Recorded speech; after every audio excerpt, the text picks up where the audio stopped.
and we're up to Shamut, sign name Exodus chapter 9. Stop doing that. I look to see what chapter it is and then I take the bookmark out and I lose the place.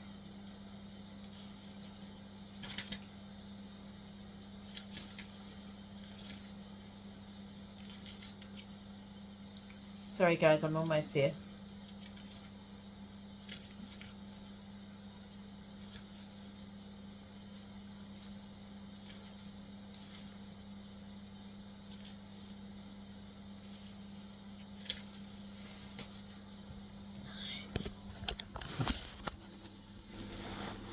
Then Yahuwah said to Marsha, "Return again to Para'ah, to tell him what Yahuwah the Allure of the Abiram says.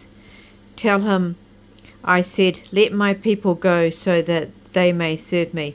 If you refuse to let them go and continue to hold them back, the hand of Yahuwah shall bring a severe plague upon your cattle that are in the field, also upon the horses, upon the asses, upon the camels, upon the herds, and upon the flocks.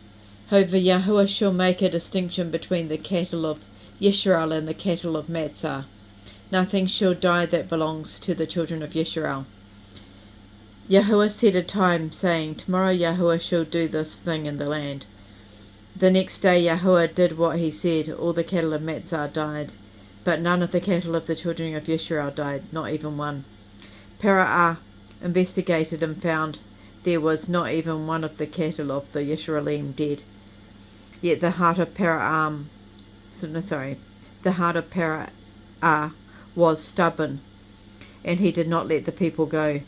Then Yahuwah said to Marsha and Aaron, "Take handfuls of ashes out of the furnace, and let Marsha toss it in the air in the sight of Para'ah. The ashes shall become a fine dust over all the land of Matzah, and miserable boils shall break out on both people and animals throughout all the land of Matzah."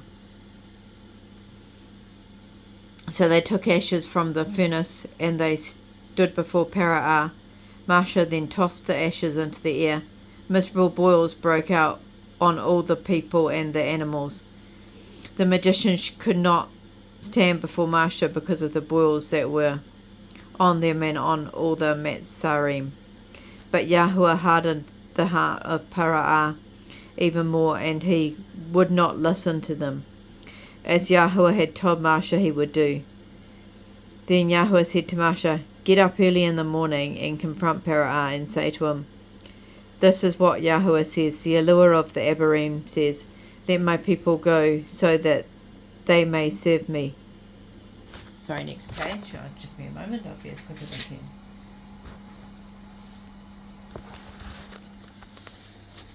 "Or this time I shall send the full force of all my plagues against you, your servants and your people, so that you shall know that there is none like me on all the earth. For by now I could have stretched out my hand and struck you and all your people with a plague that could have wiped you out from the face of the earth. But I have raised you up for this very purpose, to show you my power, and so that my name is to be declared throughout all the earth. Yet you still set yourself against my people and are not letting them go.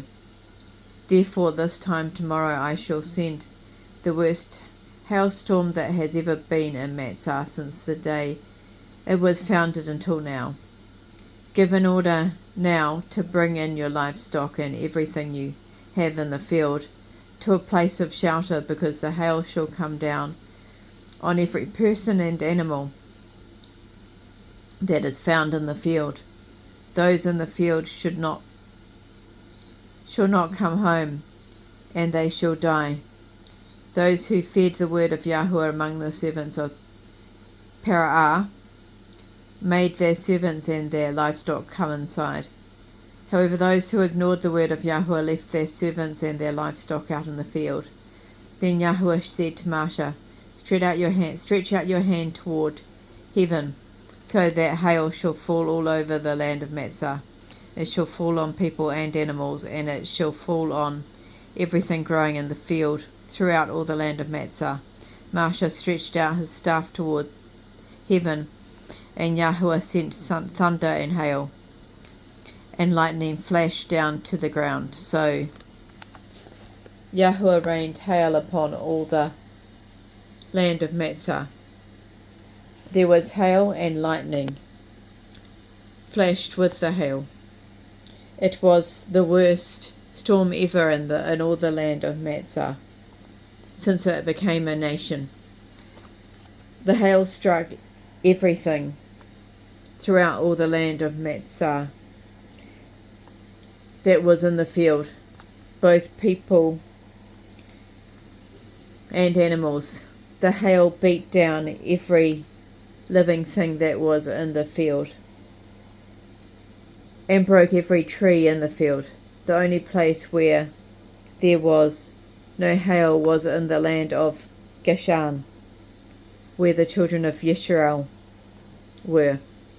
Then Parah summoned Marsha and Aaron again and said to them, I have sinned this time. Yahuwah is righteous, and my people and I are wicked. Pray to Yahuwah for we have had enough of the thunder and hail. I will let you go. You do not have to stay any longer. Marsha said to him, when I have gone out of the city, I will spread out my hands and pray to Yahuwah. The thunder will stop, and there will be no more hail, so that you will know that the earth is Yahuwah's. But I know that you and your servants still do not fear Yahuwah, the Eluah, because of the storm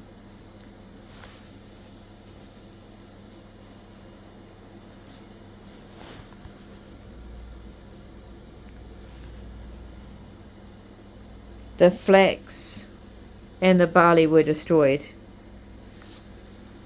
since the barley had headed and the flax was in bloom. However, the wheat and the sprout were not destroyed, because they ripen later. Then Marsha left Parah and went out of the city. He spread out his hands to Yahuwah, and the thunder and hail stopped,